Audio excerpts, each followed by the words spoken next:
ఓం శ్రీ గురుభ్యో నమ. ఓం శ్రీ మాత్రే నమ. ఆగస్టు 11వ తారీఖు నుంచి అక్టోబర్ 8వ తారీఖు వరకు కూడా దేవగురువైన బృహస్పతి కర్కాటక రాశిలో ఆశ్లేష నక్షత్రంలో రమారమి 57 రోజుల పాటు సంచారం జరగబోతుంది. ఈ 57 రోజుల పాటు సంచారం జరగటం వల్ల మేషాది ద్వాదశ రాశుల వాళ్ళకి ఎలాంటి ఫలితాలు జరగబోతున్నాయి? ఆగస్టు 11వ తారీఖున దేవగురువైన బృహస్పతి తూర్పున ఉదయిస్తున్నాడు. అంటే తూర్పున ఉదయించటం వల్ల అది వరకు అంటే ఆగస్టు 10వ తారీఖు వరకు కూడా రవితో కంజంక్షన్ అయ్యి కంబస్ట్ కలిగి అలానే కంబస్ట్ కలిగిన తర్వాత ఆ కంబస్ట్ అయిపోయి ఆగస్టు 11వ తారీఖున గురువు తూర్పున ఉదయించడం జరుగుతుంది. తూర్పున ఉదయించడం ఎప్పటి నుంచి జరుగుతుంది అంటే ఆగస్టు 11వ తారీఖు నుంచి అక్టోబర్ 8వ తారీఖు వరకు కూడా గురువు సహజత్వంగా ఇచ్చే ఫలితాలు అనేవి బాగా ఎక్కువగా పెరుగుతాయని అర్థం. గురువు ధనకారకుడు, సంతానకారకుడు, అలానే భాగ్య లాభాధిపతులకు కారకుడు అవుతాడు ఇక్కడ. అలానే పంచమ భావకారకుడు, అలానే ద్వితీయ భావకారకుడు. ద్వితీయ భావంతో పాటు ప్రత్యేకంగా దశమ భావ కారకత్వంలో కూడా గురువు ఉన్నాడు. అంటే దశమ భావ కారకత్వంలో కూడా రవి బుధ గురుశనులు ఉంటారు. అంటే ద్వితీయము, పంచమము, అలానే భాగ్యము, దశమము, లాభానికి అధిపతులు ఎవరంటే గురువు. అలాంటి దేవగురు అయిన బృహస్పతి కర్కాటక రాశిలో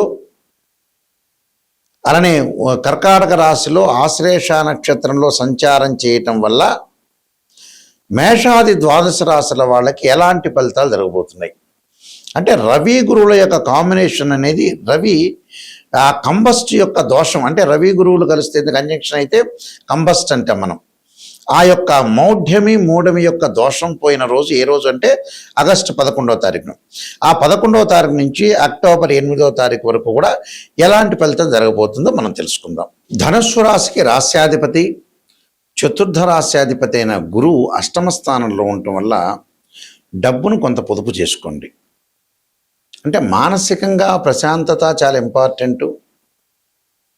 దాంతోపాటు ఎవరిని నమ్మాలో ఎవరిని నమ్మకూడదో అర్థం కాని స్థితి, కుటుంబ పరంగా కొన్ని ఇబ్బందులు, అన్నదమ్ముల మధ్యలో సఖ్యత లేకపోవటం, అక్కా చెల్లెల మధ్యలో అనుబంధం లేకపోవటం, అంటే లౌకిక విధానంగా ఉండాలి. అంటే కాంట్రవర్షన్ కంటే కాంప్రమైజింగ్ ఇస్ బెస్ట్ పాలసీ. వృత్తి ఉద్యోగాల యందు కూడా గొడవలు తగాదలు రాకుండా చూసుకోవాలి.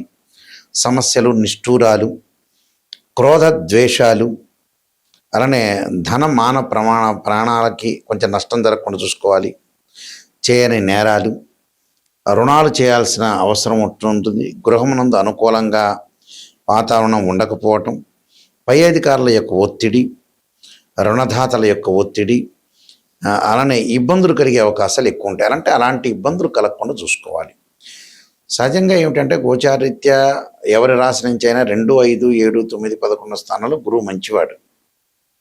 ఇక్కడ అష్టమ స్థానం కావటం వల్ల నిర్ణయాలు తీసుకోవటంలో కానీ, గొడవల విషయంలో కానీ, బంధుమిత్రులతో ఆలోచనలు కానీ, డబ్బు ఇచ్చిపుచ్చుకుంటున్న తర్వాత సహజంగా ఏంటంటే మనం ఎవరికైనా ఇచ్చామంటే ఇచ్చేవాడైతే ఇస్తుంటాడు, ఇవ్వని వాడైతే ఫోన్ స్విచ్ ఆఫ్ చేసుకోవటం లేదా గొడవ పట్టడం, వాడే మిత్రుడు శత్రుడుగా మారే అవకాశాలు బాగా ఎక్కువ ఉంటాయి. కాబట్టి ధనం మూలం మిదం జగత్తు. ధనం సంబంధించిన విషయాలు జాగ్రత్తగా ఉండటం మంచిది. అంటే ప్రతి విషయంలో కూడా కొంత ఆచితూచి అడుగు వేసి ముందుకు వెళ్ళాలి. అయితే మీకు ఇబ్బందికరమైన వాతావరణం వచ్చే అవకాశాలు ఎక్కువగా ఉంటాయి. కాబట్టి కొంత ఆలోచన చెయ్యండి. ఆలోచన చేసి ముందుకు వెళ్తేనే చాలా మంచి జరిగే అవకాశాలు ఎక్కువగా ఉంటాయి. అంటే ప్రతిదాన్ని కూడా కొంచెం ఆచితూచి అడుగు వేసి ముందుకు వెళితే ఆలోచన సరళిలో కొంత మార్పులు చేర్పుల విషయంలో కొంత జాగ్రత్తగా ఉండాలి. ఎందుకంటే ప్రతిదాన్ని కూడా కొంత ఆచితూచి అడుగు వేసుకోవాలి. చాలా జాగ్రత్తగా నిర్ణయం తీసుకోవాలి. నిర్ణయం తీసుకొని ముందుకెళ్తే చాలా మంచి జరిగే అవకాశాలు ఎక్కువగా ఉంటాయి. కాబట్టి డబ్బు పరంగా నియంత్రణ, ఇచ్చిపుచ్చుకోవడం, లావాదేవీల విషయంలో, చికాకుల విషయంలో జాగ్రత్త ఉండాలి. ఖచ్చితంగా దత్తాత్రేయ స్వామి కవచం, సంబంధించిన విషయాలు అంటే పారాయణం చేసుకోవటాలు, దత్తాత్రేయ స్వామి టెంపుల్కి వెళ్ళటం, ఒకటి శనగలు దానం చేయటం, రాత్రిపూట శనగలు నానబెట్టి ఉదయం పూట ఆవుకు పెట్టడం, గోసేవలు, ఇలాంటివన్నీ చేయండి. గురువుని ఆరాధన చేయండి, మీకు మంచి జరిగే అవకాశాలు ఖచ్చితంగా ఉంటాయి. ఇవన్నీ కూడా గోచారరీత్యా చెప్పబడే ఫలితాలు అంటారు. ఈ గోచారరీత్యా చెప్పబడే ఫలితాల్లో ప్రత్యేకంగా తన రాశి నుంచి గురువు 2, 5, 7, 9, 11 స్థానాల్లో ఉంటే గురువు మంచివాడని అర్థం. కానీ గోచారానికి బర్త్ చార్ట్కి లాట్ ఆఫ్ డిఫరెన్స్ ఉంటుంది. బర్త్ చార్ట్ ఎప్పుడూ కూడా 80% శాసిస్తుంది, గోచారం అనేది 20% మాత్రం శాసిస్తుంది. గురువు ఎవరైనా సరే జాతకంలో గురువు బాగలేకపోతే ఆర్థిక పరంగా ఇబ్బందులు రావటం, సంతానం కలగలేకపోవటం, డబ్బులు వచ్చినా ఖర్చు కావటం, యశస్సు కీర్తి ప్రతిష్టలకి భంగం కావటం, వృత్తిపరంగా అనుకూలంగా లేకపోవటం, అవమానాలు జరిగే అవకాశాలు, ఉద్యోగ ప్రయత్నాలు కానీ బిజినెస్ సంబంధించిన ప్రయత్నాల్లో లోపాలు జరిగే అవకాశాలు ఎక్కువ ఉంటాయి. అంటే ఏది ముందుకు వెళ్ళకపోవటం అని అర్థం. అన్ని గ్రహాల్లో ప్రాధాన్యత కలిగిన గ్రహం ఏంటంటే గురువే. ఆ గురువు బాగుంటేనే మన జీవితంలో మనకు ముందుకు వెళ్ళే అవకాశాలు ఎక్కువగా ఉంటాయి. అందువల్ల ఖచ్చితంగా రాశిచక్రం అనేది చాలా ఇంపార్టెంట్. గోచారం అనేది 20%. ఎందుకు గోచారం చెబుతారంటే ఈ 57 రోజుల పాటు మనం ఎలాంటి నిర్ణయాలు తీసుకోవాలి, ఎలాంటి జాగ్రత్తలు తీసుకోవాలి, వృత్తిపరంగా, ఆరోగ్యపరంగా, వివాహపరంగా, అలానే ఉద్యోగపరంగా, వ్యాపార పరంగా, పెట్టుబడులు కానీ, అలానే విద్యార్థులకు కానీ, వీళ్ళందరికీ కూడా ఎలా ఉండబోతుంది అని ఈ 57 రోజుల పట్ల ఎలాంటి నిర్ణయాలు తీసుకోవాలి, ఎలాంటి ఆచితూచి అడుగు వేయాలి, ఎలాంటి నిర్ణయాలు తీసుకుని ముందుకు వెళ్ళాలనేది ఆలోచన చేసేదే గోచారం అంటారు. కానీ లైఫ్ లాంగ్ ప్రొడక్షన్ ఎలా ఉండబోతుంది, లైఫ్ లాంగ్లో ఎలా ఉండబోతుంది అంటే ఒక జాబ్ పర్పస్ కానీ, బిజినెస్ పర్పస్ కానీ, ఆరోగ్యపరంగా కానీ, వివాహపరంగా కానీ, సంతానపరంగా కానీ, కోర్టు సమస్యలు కానీ, అన్నదమ్ములు కానీ, అక్కచెల్లెల మధ్య రిలేషన్ కానీ, ఇళ్ళు కన్స్ట్రక్షన్, కోర్టు సమస్యలు, పోలీస్ స్టేషన్లు, ఇలాంటివన్నీ కూడా లైఫ్ లాంగ్లో, లైఫ్ స్పాన్తో సహా లైఫ్ లాంగ్లో ఎలా ఉండబోతుంది అంటే జీవితంలో ఫ్యూచర్ అనేది ఎలా ఉండబోతుంది అనేది బర్త్ చార్ట్. ప్రజెంట్ సిచ్యువేషన్ తెలుసుకుని కొన్ని రోజుల పాటే మన నిర్ణయాలు తీసుకోవాల్సింది ఏమిటంటే గోచారం. గోచారానికి బర్త్ చార్ట్కి చాలా లాట్ ఆఫ్ డిఫరెన్స్ ఉంటుంది, అదొకటి గమనించాలి. అలానే నిజాన్ని తెలుసుకోవడం చాలా ఇంపార్టెంట్. సత్యదూరం అంటారు. ఎప్పుడు కూడా జాతకపరంగా నెగిటివ్ తెలుసుకొని మనం పాజిటివ్లోకి ఓవర్కమ్ కావాలి. ఎప్పుడు కూడా అబద్ధపు ముసుగులో ఉండకూడదు. నిజాన్ని తెలుసుకొని ముందుకెళ్తేనే మనకు మంచి జరిగే అవకాశాలు ఖచ్చితంగా ఉంటాయి. అబద్ధం అంటే ఏమిటంటే తను మోసం చేసుకున్నట్టు అర్థం. అయితే జాతకపరంగా ముందు ముఖ్యంగా అన్ని విషయాలు తెలుసుకోవాలి. జాతకంలో గురువు బాగలేకపోతే దత్తాత్రేయ స్వామి యొక్క కవచం కానీ, దత్త పారాయణం చేసుకోవటం, అలానే గురువుకు అధిదేవత, ప్రతిదేవత, అంతరిక్ష దేవతలు ఉంటారు. అంతరిక్ష దేవత అయిన తారా మహాదేవి యొక్క స్తోత్రాన్ని పారాయణ చేయాలి, ఇంద్రాణి స్తోత్రాన్ని, అలానే దేవానాంచ ఋషీనాంచ గురుకాంచన సన్నిభం బుద్ధిమత్తం త్రిలోకేశం తం నమామి బృహస్పతి అనే మంత్రాన్ని, అలానే శనగలు, పసుపు కలర్ వస్త్రాన్ని దానం చేయటం, అలానే శ్లోకాలు, గురువుకు సంబంధించిన శ్లోకాలు చదువుకోవటం, వీలైతే నవగ్రహాల్లో గురువుకు అభిషేకం చేయటం, బృహస్పతి పాశుపతాస్త్ర రుద్రాభిషేకం, బృహస్పతి పాశుపతాస్త్ర హోమము, శనగలు దానం చేయటం చాలా మంచిది.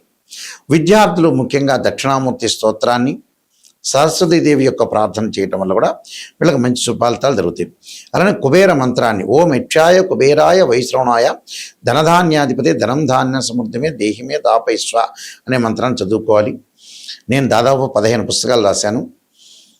కాలసర్పయోగము, కాలసర్పయోగ చంద్రిక, రాహుకేతులు, ఛాయాగ్రహాలు, స్వప్నశాస్త్రము, పుత్ర గణపతి వ్రతము, సర్వదేవతా గోత్రులు పార్ట్ 1, పార్ట్ 2, అలానే బృహత్ పరిహార సింధు, నవగ్రహ దోషాలు పోవటానికి 12 మహా స్తోత్ర పారణాలు, అలానే వివాహ మార్తాండము, జాతక చంద్రిక, అలానే production of astrology, transit of results, అలానే దేవాలయ ఆగమశాస్త్రం, ఇలాంటి పుస్తకాలు చాలా రాశాను.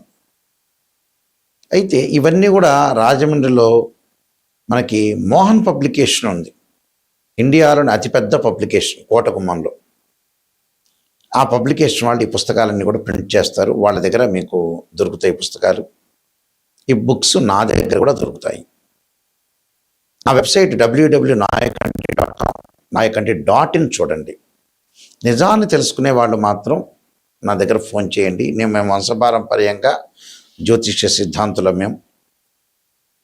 అలానే కొన్ని ప్రత్యేకంగా రెమెడీస్ గురించి కూడా కుజదోషాలు శుక్రదోషాలకు సంబంధించిన రెమెడీస్లో కొత్తగా ఒక ఓపెన్ ఛానల్ చేసాం మా నాన్నగారి పేరు మీద. మా నాన్నగారు శ్రీశైలం ప్రధాన పురోహితుడు, ఇంటర్నేషనల్ కౌన్సిల్ ఆఫ్ మెంబర్గా ఉన్నారు. వారు ఇప్పుడు లేరు, కాలం చేశారు సంవత్సరాల క్రితం కూడా. ఆయన హస్తసాముద్రికంలో జ్యోతిష్యంలో వాస్తులో మహాపండితులు. ఎంతోమంది రాజకీయ నాయకులకి ప్రముఖులకు కూడా వారు గురువు గారు. శ్రీశైలంలో ప్రధాన పురోహితులుగా పనిచేశారు. అయితే వారి పేరు మీద నాయకంటి కుమారస్వామి శర్మ అనే యూట్యూబ్ ఛానల్స్ని మేము స్టార్ట్ చేయబోతున్నాం. నాయకంటి భక్తి ఛానల్ని ఎలా ఆచరిస్తున్నారో ప్రేక్షకులందరూ కూడా నిజాన్ని తెలుసుకోవడానికి మాత్రమే మా ఛానల్ని ఓపెన్ చేసి తెలుసుకోండి. అలాగే నాయకంటి కుమారస్వామి శర్మ అంటే కీర్తిశేషులు నాయకంటి కుమారస్వామి శర్మ గారి పేరు మీద ఛానల్ వస్తుంది. ఆ ఛానల్లో కుజదోషాలు శుక్రదోషాలు జాతకపరంగా అసలు నిజంగా ఏంది భయభ్రాంతులు చెందుతున్నారు ప్రజలు, అసలు దానికి రెమెడీస్ ఏంది, ఎగ్జామ్షన్స్ ఏంది అనే ఛానల్ ఓపెన్ చేస్తున్నాం. దాన్ని కూడా మీరు షార్ట్స్ వస్తున్నాయి, దాన్ని కూడా ఆదరించండి. ఏ డౌట్లు ఉన్నా కూడా నిజాన్ని తెలుసుకునే వాళ్ళు మాత్రం నాకు ఫోన్ చేయండి. అబద్ధం ముసుగులో మటుకు ఎవ్వడూ ఫోన్ చేయొద్దండి. నిజాన్ని తెలుసుకోవాలి, నాయకంటి గారి ద్వారా బాగుపడాలి, నా లైఫ్లో నేను ఎంతవరకు ఉండగలుగుతాను, ఎంతవరకు సంపాదించగలుగుతాను అనే విషయాలు ఎవరైతే ఉంటారో ఓపిక్గా విని ఓపిక్గా ఈ వీడియోని చూడండి. కనీసం ఒక 5 నిమిషాలు 10 నిమిషాలు ఓపిక్గా చూడండి. ఓపిక్గా చూడి నిజాన్ని తెలుసుకొని ముందుకెళ్తే మీకు మంచి జరిగే అవకాశం ఉంటుంది. మీ అందరికీ కూడా శ్రీ పరమేశ్వరి యొక్క కరుణాకటాక్షం ఉండాలని ఆశిస్తూ సర్వే జనా సుఖినో భవంతు.